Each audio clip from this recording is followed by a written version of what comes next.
them to be so open and friendly. But it was a great experience, and everybody was so nice. And so that sounds like it would be fun to kind of walk the red carpet and answer questions and take pictures and stuff for you guys. So, what are you looking for most? What are you looking forward to the most this year at the Grammys? What's your highlight?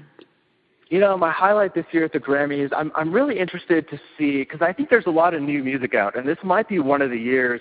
You know, the biggest complaints the Grammys get is the same people keep winning over and over again. And there's a lot of new music out that came out in 2012. So I'm very curious to see if new artists now finally get a chance, or the same. Yeah, because it's the same top 40 all the time,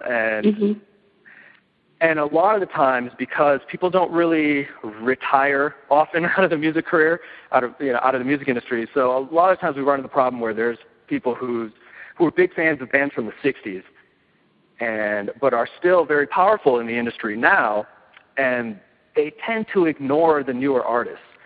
So if a baby boomer band is up for an award, they'll automatically win. And I'm not even sure if people, to go through trouble to listen to the new artists. But I think this year, a newer artists might actually stand a chance because there's so many of them. So I'm very curious to see how that turns out. Very interesting. So you've done quite a bit in your career and being at the Grammy level and the voting process.